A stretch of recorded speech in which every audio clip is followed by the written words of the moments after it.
The first truly hot Saturday of summer always transformed the quiet neighborhood into something almost magical. The sidewalks echoed with children's laughter. Lawns shimmered beneath the morning sun.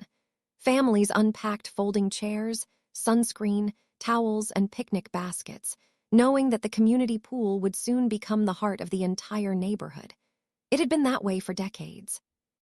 Long before expensive renovations, strict regulations, and endless homeowner association meetings, the pool had been the one place where every family, regardless of income or background, gathered together.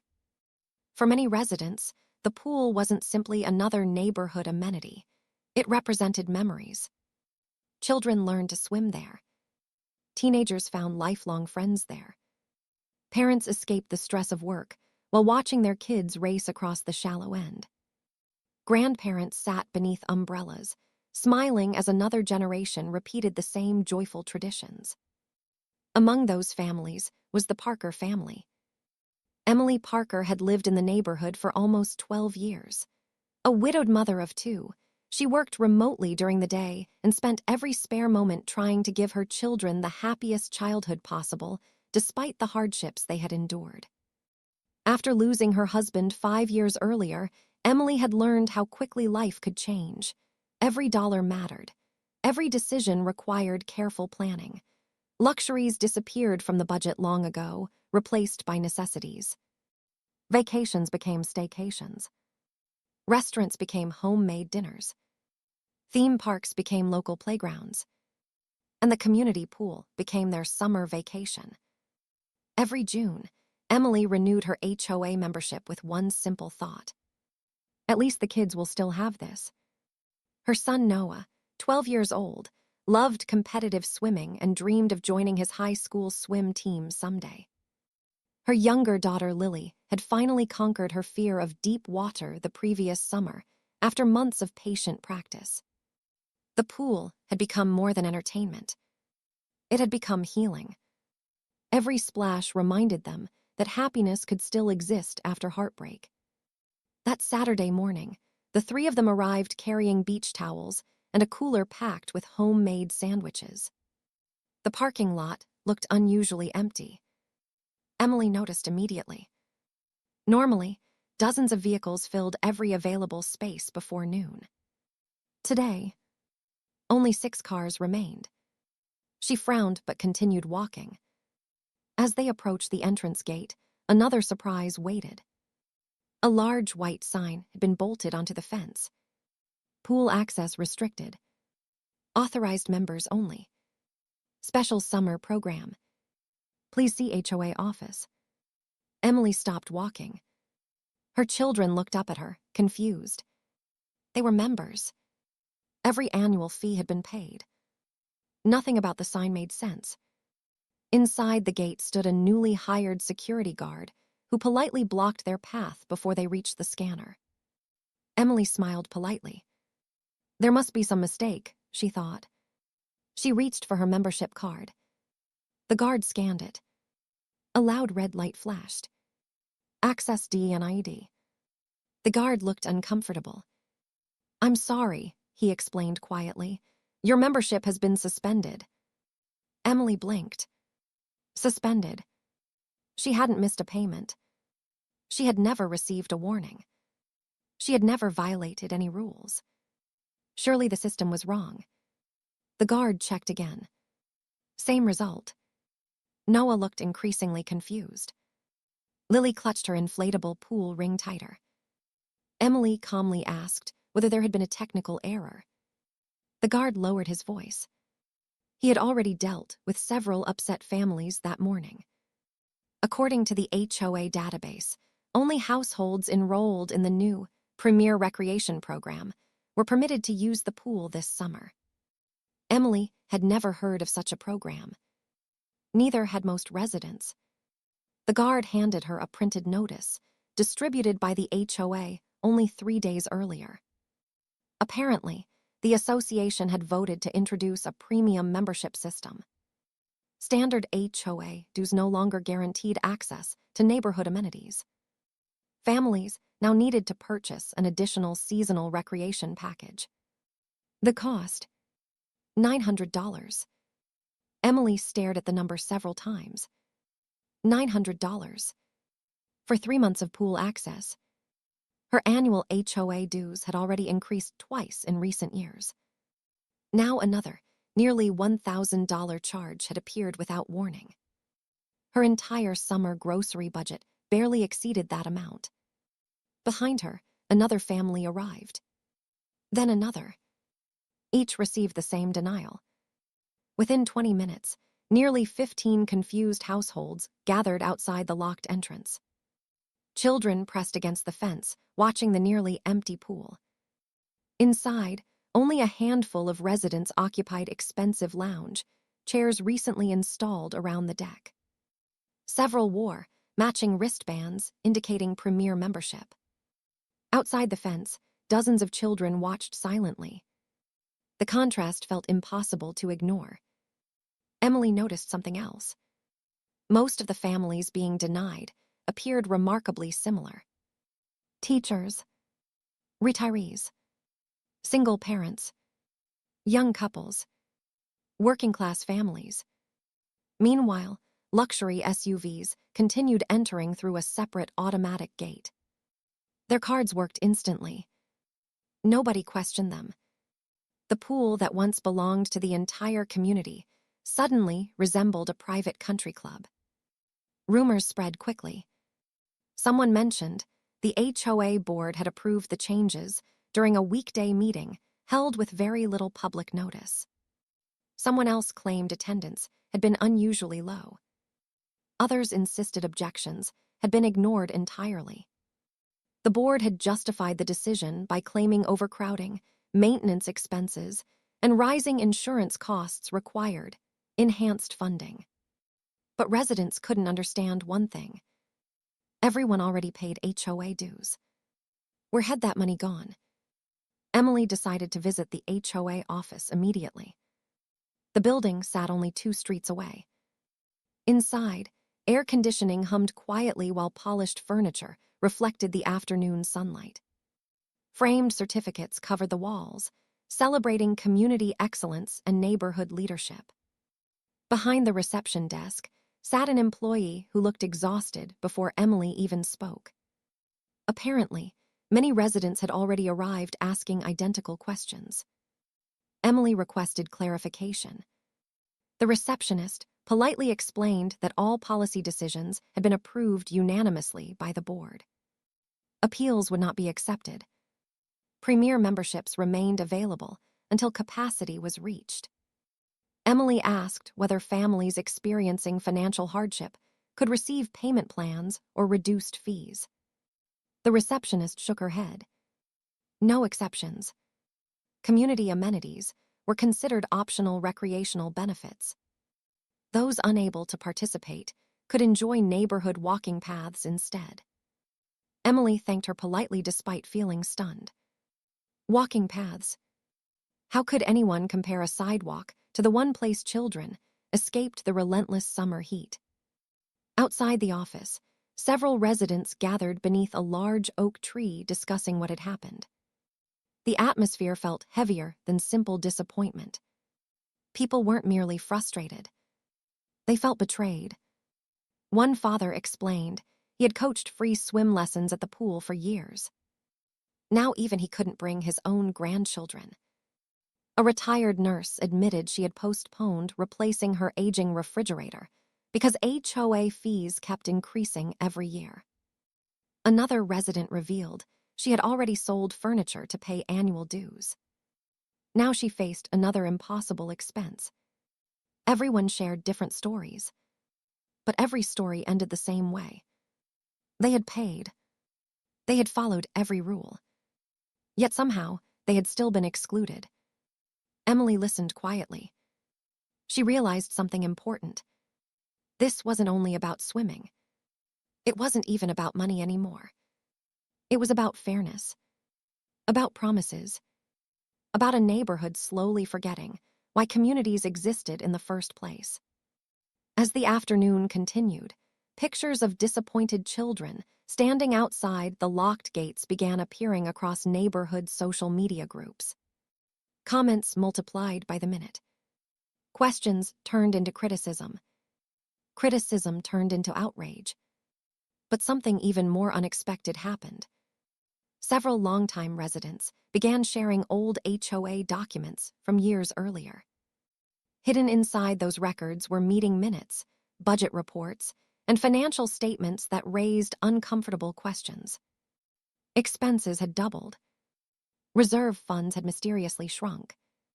Maintenance contracts appeared increasingly expensive despite fewer visible improvements. Some residents wondered whether the new Premier program wasn't solving financial problems. Perhaps it was hiding them. Emily stared at the documents shared online. She wasn't an accountant. She wasn't a lawyer. She certainly wasn't someone who enjoyed conflict. But something deep inside refused to accept that hardworking families should simply walk away. That evening, Noah silently packed away his swim goggles. Lily folded her towel and placed it back inside the closet without saying a word. Their disappointment hurt Emily more than any financial burden ever could. As she tucked her children into bed, she made herself a quiet promise. She would find out exactly why an entire neighborhood had suddenly been divided. She didn't know where the answers would lead. She didn't know who would stand beside her. But she knew one thing with absolute certainty. Some doors deserved to stay open, especially the ones meant for every child. And by sunrise, Emily would discover that the locked pool gate was only the beginning of a much bigger story, one involving hidden decisions, secret contracts, and an HOA board that never expected ordinary neighbors to start asking extraordinary questions. The following Monday began with a strange silence across the neighborhood. It was not the peaceful quiet that usually followed a busy weekend. Instead, it felt like the calm before a storm. Curtains shifted as neighbors watched one another from their windows. Conversations that had once centered around gardens, school events, and weekend barbecues now revolved around a single subject: the community pool. Every driveway seemed to have someone discussing the sudden restrictions. Parents exchanged screenshots of HOA announcements. Retirees dug through old paperwork. Young homeowners compared emails, trying to determine exactly when the decision had been made. No one could find a clear answer. Emily Parker sat at her dining room table before sunrise with a laptop, a notebook, and a growing stack of HOA documents she had downloaded from the neighborhood's online portal. She wasn't searching for revenge. She was searching for the truth. The more she read, the more confused she became. Over the past 5 years, the HOA budget had nearly doubled. Homeowner dues had increased 3 separate times. Residents had approved a special maintenance assessment 2 years earlier, specifically to renovate the community pool. According to the reports, those renovations had already been completed. So why was the board claiming there wasn't enough money to keep the pool open to everyone? The numbers simply didn't match. Emily highlighted line after line in the financial statements. Pool maintenance costs had increased dramatically. Landscaping expenses had nearly tripled. Administrative consulting fees had become one of the largest expenses in the entire annual budget. Yet residents had never noticed dramatic improvements around the neighborhood. The flowers looked the same. The sidewalks remained cracked. Streetlights still flickered at night. The mystery grew deeper. Later that afternoon, Emily received a message from one of the parents she had met outside the pool gate. It wasn't an argument. It wasn't a complaint. It was an invitation. Several homeowners planned to meet at the neighborhood park that evening to compare information and discuss what had happened. Emily almost declined. She had never enjoyed public meetings or community disputes. But something told her staying home would accomplish nothing. As the sun began setting, nearly 40 residents gathered beneath the large pavilion overlooking the playground. Children chased one another nearby, while adults formed small circles, introducing themselves to neighbors they had lived beside for years, but had never truly known. Something unexpected was happening. The pool controversy was bringing strangers together. One by one, families shared their experiences. A retired firefighter explained that he and his wife had paid HOA dues faithfully for nearly 20 years. They had never missed a payment, yet they had been treated as though they no longer belonged. A young couple described how they had purchased their first home largely because of the community amenities advertised during the sale. The pool had been one of the neighborhood's biggest attractions. Now that attraction required nearly $1,000 additional dollars. Another resident, a school teacher, revealed she had attended the board meeting where the vote supposedly took place. Her story surprised everyone. The meeting had lasted less than 30 minutes. Attendance had been unusually small. Discussion regarding the premier recreation program lasted only a few minutes before the board approved it. Residents who asked questions were told that the proposal had already been thoroughly researched. No financial breakdown had been presented. No alternative solutions had been discussed. No community survey had been conducted. The decision had simply happened. That revelation unsettled everyone. If the board truly believed the new policy benefited the neighborhood, why had they rushed the process? Why had so few homeowners even known the meeting existed? The questions continued piling up. Then an elderly man quietly raised his hand.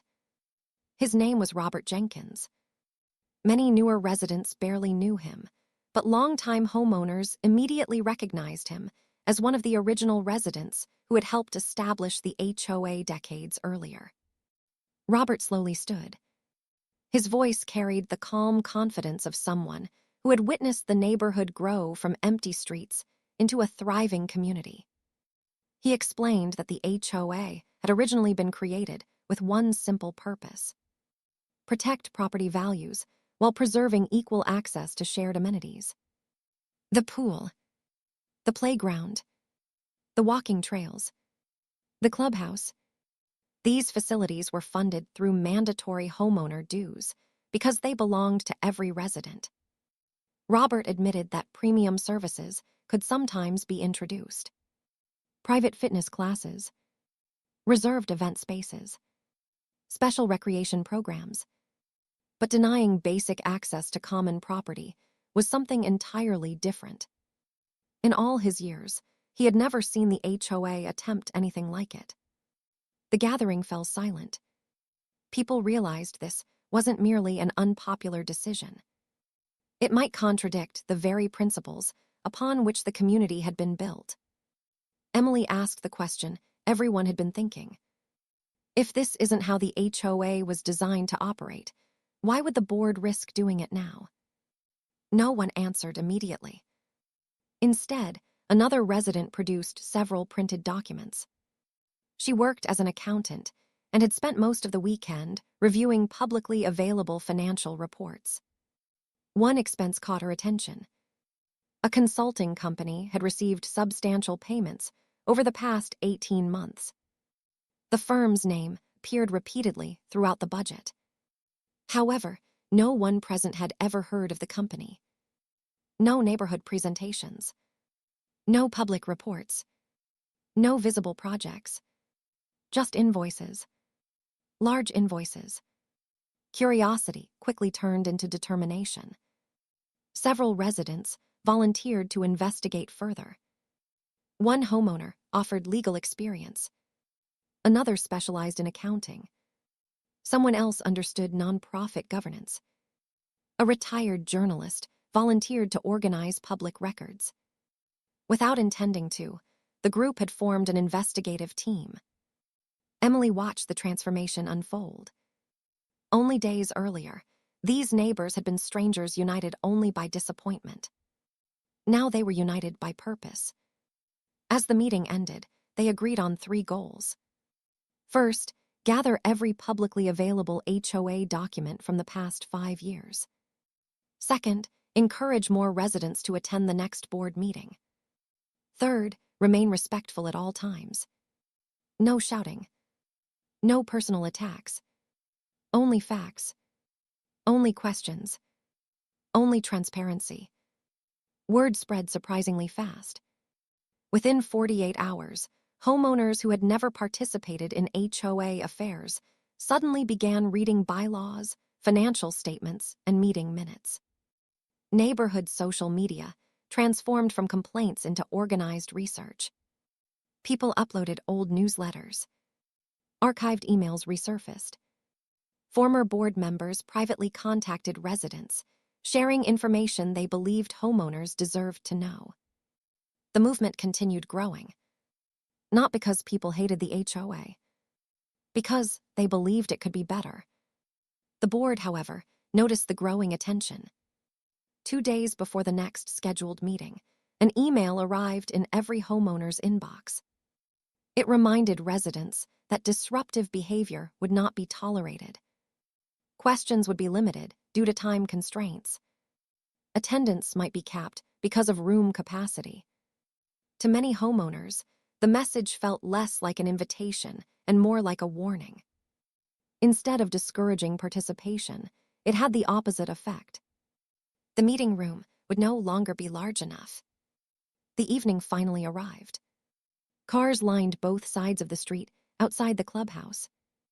Residents filled every available chair long before the meeting began. Others stood along the walls. Some waited outside the doorway. Emily recognized dozens of families who had been turned away from the pool. Children sat quietly beside their parents. Grandparents occupied the back rows. Young couples held folders filled with notes. For the first time in years, the community appeared fully engaged. The board members entered together. Their confident expressions briefly changed as they surveyed the packed room. This was unlike any meeting they had previously conducted. Routine approvals and short discussions would not satisfy this crowd. Everyone had come prepared. The meeting began with routine announcements, landscaping updates, maintenance schedules, holiday decorations.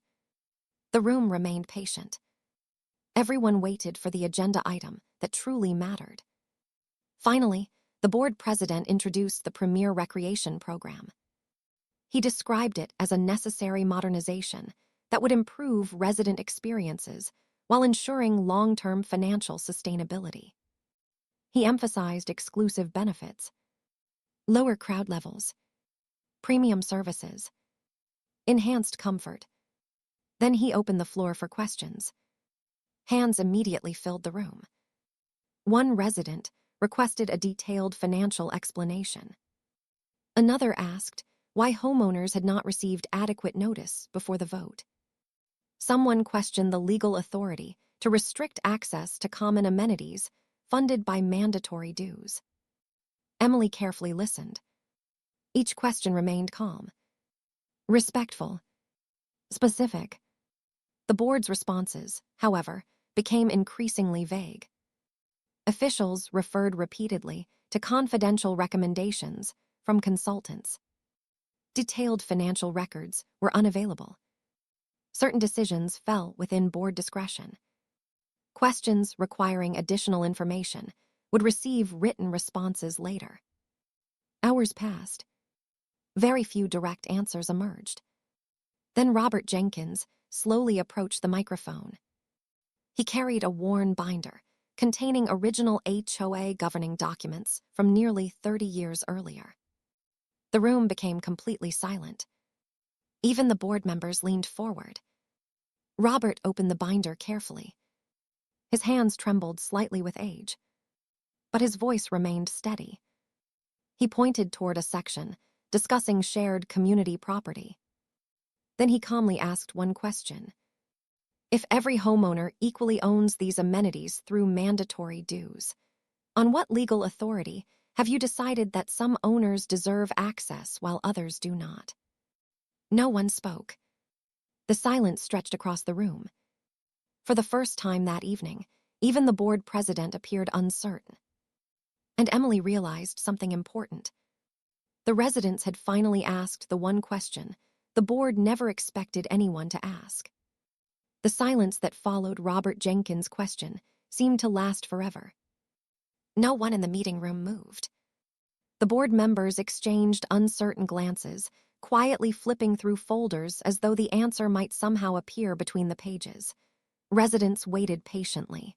There was no shouting, no interruptions, no angry accusations. Only silence. It was the kind of silence that often appears when people finally realize they must answer for decisions they never expected to be questioned. The board president eventually thanked Robert for his comments and promised that the association's legal advisors would review the matter. He suggested moving to the next agenda item. But the atmosphere had already changed. The homeowners were no longer willing to accept vague promises. For years, many had attended HOA meetings believing their opinions carried little weight. That evening proved otherwise. One thoughtful question had exposed a crack in the wall. Now everyone wanted to know what lay behind it. Over the following week, the neighborhood transformed into an unexpected example of community cooperation. Residents began organizing in ways they never had before. Instead of complaining online, volunteers divided responsibilities. One group reviewed financial records. Another researched state HOA laws. Retired professionals donated their expertise. Accountants analyzed budgets. Former attorneys explained governing documents in plain English. Teachers helped organize information into easy-to-read summaries. College students created presentations showing where HOA spending had steadily increased over several years. Emily watched ordinary neighbors become extraordinary investigators. No one was searching for personal victory. They simply wanted honesty. Every evening after work, Emily joined the volunteers at the clubhouse library. Stacks of binders covered large tables. Laptops displayed spreadsheets, historical budgets, maintenance contracts, insurance policies, and archived meeting minutes. Patterns slowly emerged.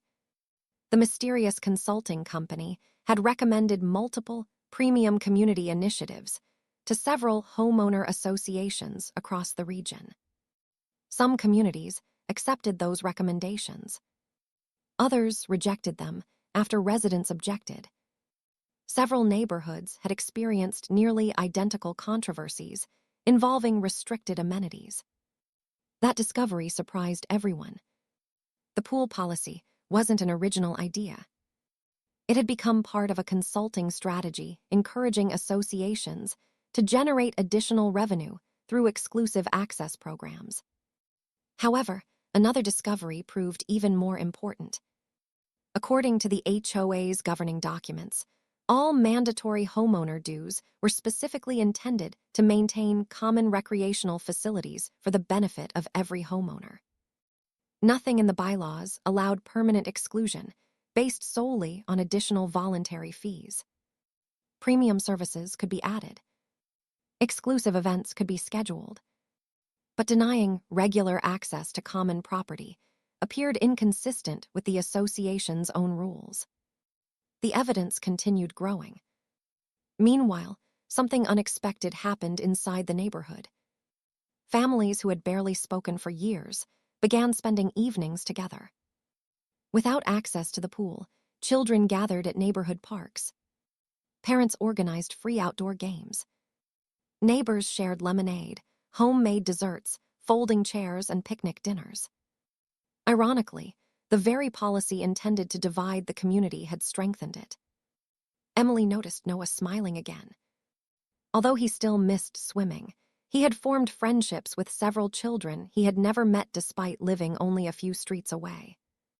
Lily organized sidewalk chalk contests every afternoon. Retirees brought homemade cookies. Teenagers volunteered to supervise younger children. The neighborhood slowly remembered something it had nearly forgotten. Communities were built by people, not amenities. Still, everyone hoped the pool would reopen fairly. Because principles mattered. 2 weeks later, the HOA announced a special emergency meeting. Unlike previous meetings, attendance required moving to the local high school auditorium because the clubhouse could no longer accommodate the growing interest. Hundreds of homeowners arrived. Some had never attended an HOA meeting in decades. The atmosphere remained calm but determined. At precisely 7 o'clock, the board entered the auditorium. This time, their expressions were noticeably different. Less confident, more reflective. The board president began by acknowledging the overwhelming community response. He admitted that the Premier Recreation Program had created division rather than improvement. He explained that after consulting independent legal counsel and reviewing governing documents, the board had concluded additional review was necessary. The audience remained silent. People wanted more than carefully chosen words. Then something unexpected occurred. One board member requested permission to speak separately from the prepared statement. She explained that she had voted in favor of the policy, believing it would solve financial concerns presented by outside consultants. After hearing residents, reviewing historical documents, and examining the bylaws herself, she no longer believed the decision reflected the community's original values. Her honesty surprised everyone. Soon another board member spoke. Then another. Gradually, it became clear that several directors had begun questioning the decision internally after witnessing the neighborhood's response. Not every disagreement required enemies. Sometimes people simply needed better information. Finally, the board president announced a formal motion. Effective immediately, the Premier Recreation Program would be suspended. All homeowners in good standing would once again receive equal access to the community pool under their regular HOA dues. The auditorium remained completely still. For one brief moment, nobody reacted. Then applause erupted. Not wild celebration. Not gloating. Just heartfelt relief. Parents hugged their children. Neighbors smiled at one another. Even several board members quietly applauded. Because deep down, everyone understood this wasn't about winning. It was about restoring fairness. But Emily wasn't finished. When the applause faded, she approached the microphone one final time. She thanked the board for reconsidering its decision. Then she made one simple request. If this community truly wants to move forward together, let's make sure this never happens again. She proposed creating a homeowner transparency committee made up of volunteers from across the neighborhood. Its purpose would not be to oppose the HOA. Instead, it would improve communication. Financial reports would become easier to understand. Major policy changes would include public workshops before voting. Meeting notices would be distributed earlier. Residents would have opportunities to ask questions before important decisions were finalized. The proposal received overwhelming support. The board agreed unanimously. For the first time in years, homeowners felt like partners rather than spectators. The following Saturday marked the reopening of the community pool. The large restricted access sign disappeared. Children raced through the entrance exactly as they had every summer before. Noah dove into the water with a smile Emily hadn't seen in weeks. Lily laughed as she splashed through the shallow end with new friends she had met during the neighborhood gatherings. Parents spread towels across the pool deck. Grandparents relaxed beneath umbrellas. Lifeguards greeted familiar faces, returning after weeks away. Everything looked wonderfully ordinary. Yet something had changed forever. People greeted neighbors they previously didn't know. Board members walked through the pool area speaking with residents instead of avoiding them. Conversations replaced assumptions. Transparency replaced secrecy. Trust slowly returned. Emily sat quietly watching the water shimmer beneath the afternoon sun. She remembered how hopeless everything had felt only weeks earlier. One locked gate had seemed impossible to overcome. But ordinary people had proven otherwise. Not through anger. Not through insults. Not through revenge. Through patience. Vax. Respect. And unity. The community pool once again belonged to everyone, not because someone had generously given it back, but because neighbors had reminded one another what a true community was meant to be. Sometimes the strongest neighborhoods aren't the ones with the nicest amenities. They're the ones where ordinary people refuse to let fairness disappear behind locked gates.